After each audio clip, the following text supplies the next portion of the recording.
अध्याय 11 विश्वरूप दर्शन योग। अर्जुन बोले, मुझ पर अनुग्रह करने के लिए आपने जो परम गोपनीय आध्यात्म विषयक वचन अर्थात उपदेश कहा, उससे मेरा यह अज्ञान नष्ट हो गया है। क्योंकि हे कमल नेत्र, मैंने आपसे भूतों की उत्पत्ति और प्रलय विस्तार पूर्वक सुने हैं तथा आपकी अविनाशी महिमा भी सुनी है। हे परमेश्वर, आप अपने को जैसा कहते हैं ये ठीक ऐसा ही है, परंतु हे पुरुषोत्तम, आपके ज्ञान, ऐश्वर्य, शक्ति, बल, वीर्य और तेज से युक्त ऐश्वर्य रूप को मैं प्रत्यक्ष देखना चाहता हूं। हे प्रभु, यदि मेरे द्वारा आपका वो रूप देखा जाना शक्य है, ऐसा आप मानते हैं, तो हे योगेश्वर, उस अविनाशी स्वरूप का मुझे दर्शन कराइए। श्री कृष्ण बोले, हे पार्थ, अब तू मेरे सैकड़ों हजारों नाना प्रकार के और नाना वर्ण तथा नाना आकृति वाले अलौकिक रूपों को देख। हे भरतवंशी अर्जुन, तू मुझ में आदित्यों को अर्थात अदिति के 12 पुत्रों को, 8 वसुओं को, 11 रुद्रों को, दोनों अश्विनी कुमारों को और 49 मर्दगणों को देख तथा और भी बहुत से पहले न देखे हुए आश्चर्यमय रूपों को देख। हे अर्जुन, अब इस मेरे शरीर में एक जगह स्थित चराचर सहित संपूर्ण जगत को देख तथा और भी जो कुछ देखना चाहता हूं सो देख, परंतु मुझको तू इन अपने प्राकृत नेत्रों द्वारा देखने में निस्संदेह समर्थ नहीं है। इसी से मैं तुझे दिव्य अर्थात अलौकिक चक्षु देता हूं। इससे तू मेरी ईश्वरीय योग शक्ति को देख।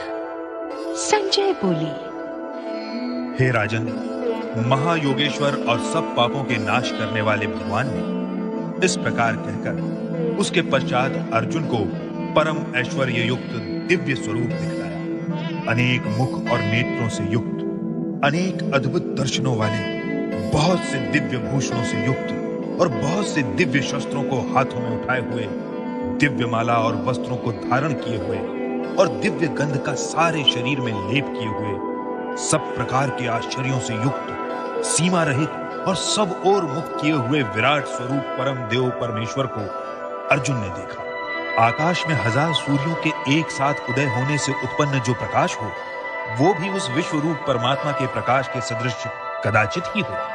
पांडुपुत्र अर्जुन ने उस समय अनेक प्रकार से विभक्त अर्थात पृथक पृथक संपूर्ण जगत को देवों के देव श्री कृष्ण भगवान के उस शरीर में एक जगह स्थित देखा।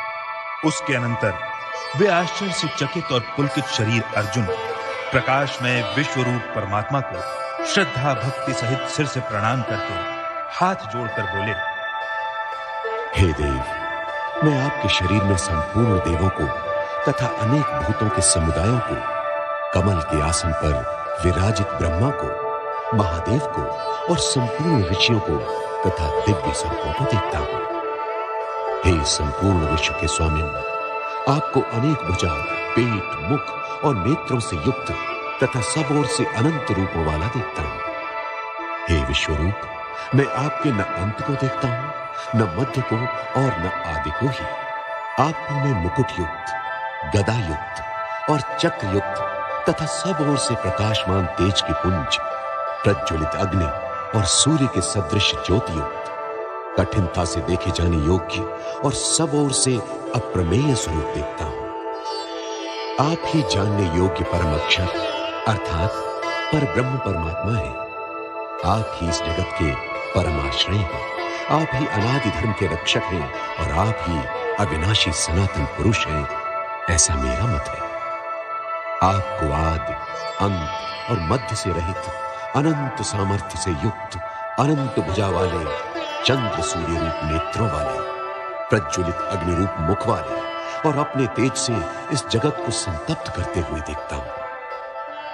हे महात्मन, ये स्वर्ग और पृथ्वी के बीच का संपूर्ण आकाश तथा सब दिशाएं एक आपसे ही परिपूर्ण है तथा आपके इस अलौकिक और भयंकर रूप को देखकर तीनों लोक अति व्यथा को प्राप्त हो रहे हैं। वे ही देवताओं के समूह आप में प्रवेश करते हैं और कुछ भयभीत होकर हाथ जोड़े आपके नाम और गुणों का उच्चारण करते हैं तथा महर्षि और सिद्धों के समुदाय कल्याण हो ऐसा कहकर उत्तम उत्तम स्तोत्रों द्वारा आपकी स्तुति करते हैं। जो 11 रुद्र और 12 आदित्य तथा 8 वसु, साध्य गण, विश्वदेव, अश्विनी कुमार तथा मरुदगण और पितरों का समुदाय तथा गंधर्व, यक्ष, राक्षस और सिद्धों के समुदाय हैं, वे सभी विस्मित होकर आपको देखते हैं।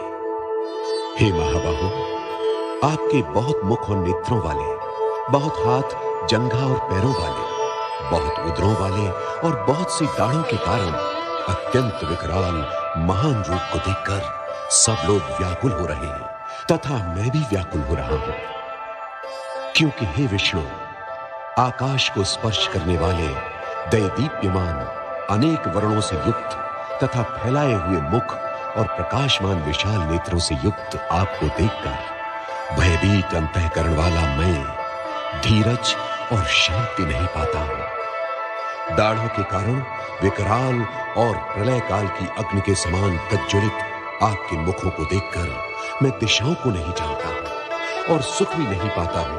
इसलिए हे देवेश, हे जगन निवास, आप प्रसन्न हो। वे सभी धृतराष्ट्र के पुत्र राजाओं के समुदाय सहित आप में प्रवेश कर रहे हैं और भीष्म पितामह, द्रोणाचार्य तथा वो कर्ण और हमारे पक्ष के भी प्रधान योद्धाओं के सहित सब के सब आपके दाहों के कारण विकराल भयानक मुखों में बड़े वेग से दौड़ते हुए प्रवेश कर रहे हैं और कई एक चूर्ण हुए सिरों सहित आपके दांतों के बीच में लगे हुए दिख रहे हैं।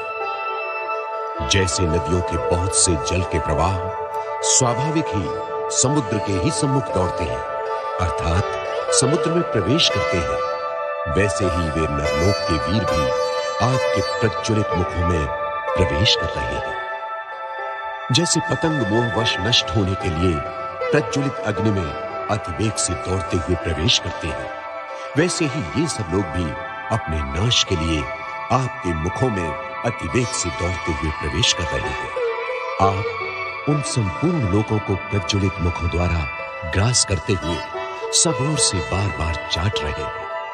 हे विष्णु, आपका उग्र प्रकाश संपूर्ण जगत को तेज के द्वारा परिपूर्ण करके तपा रहा है। मुझे बतलाइए कि आप उग्र रूप वाले कौन हैं? हे देवों में श्रेष्ठ, आपको नमस्कार हो।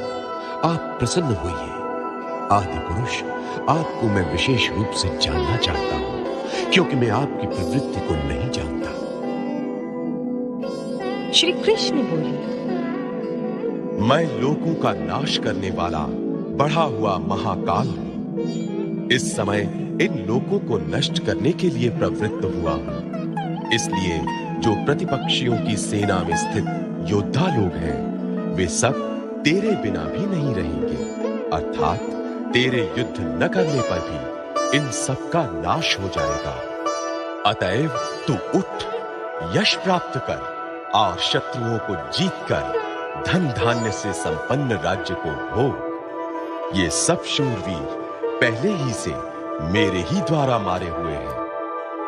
हे सव्यसाचिन, तू तो केवल निमित्त मात्र बन जा। द्रोणाचार्य और भीष्म पितामह तथा जयद्रथ और कर्ण तथा और भी बहुत से मेरे द्वारा मारे हुए शूरवीर योद्धाओं को तू मार।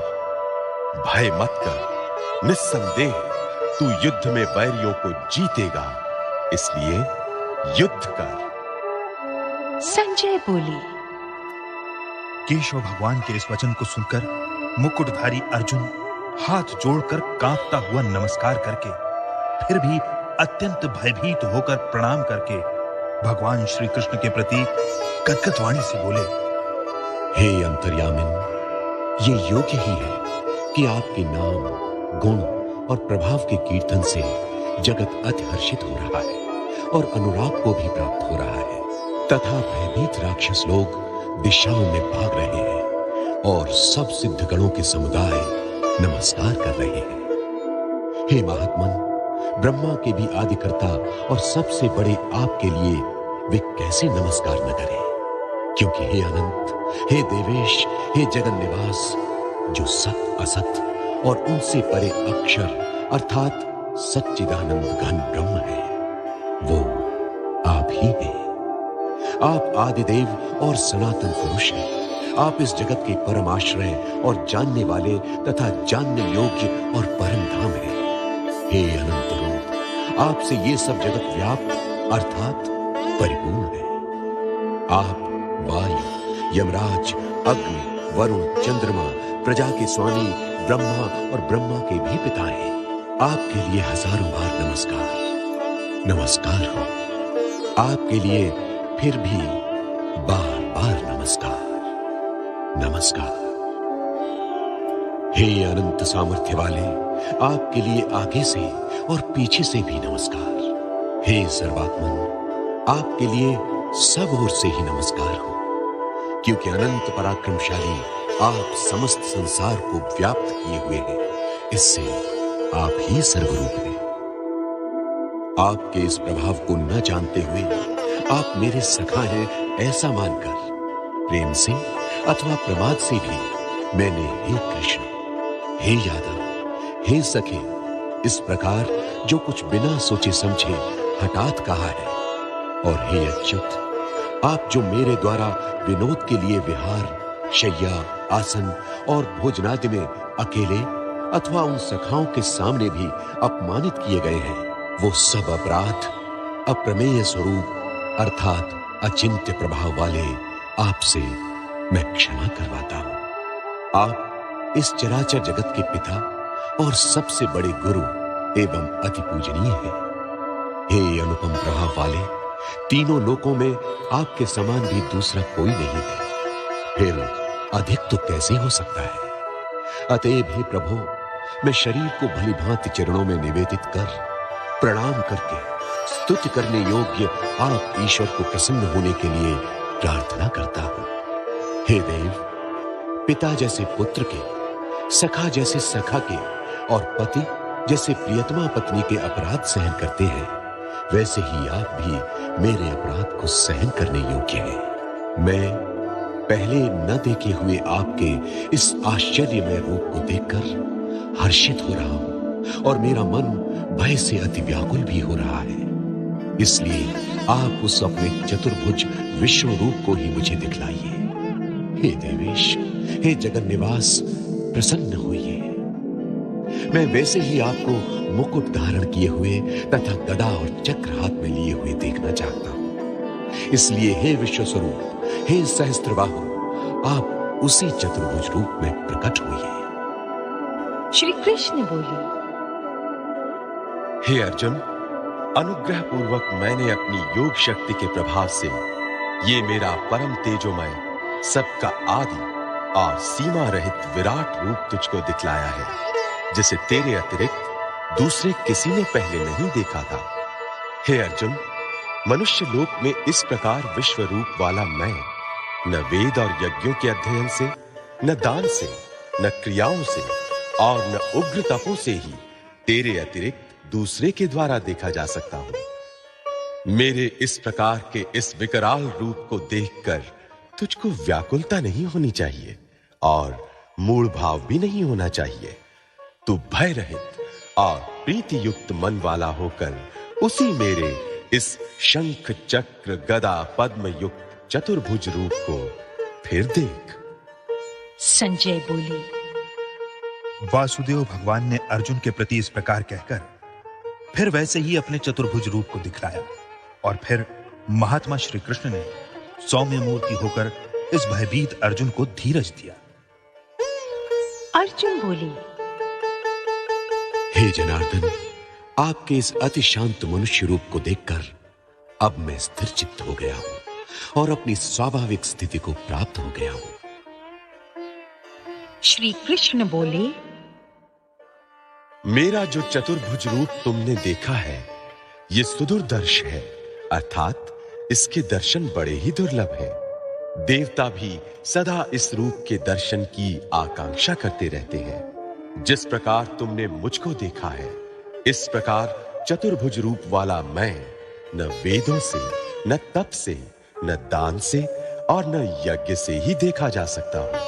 परंतु हे परंतप अर्जुन, अनन्य भक्ति के द्वारा इस प्रकार चतुर्भुज रूप वाला मैं प्रत्यक्ष देखने के लिए, तत्व से जानने के लिए तथा प्रवेश करने के लिए अर्थात एक ही भाव से प्राप्त होने के लिए भी शक्य हूं।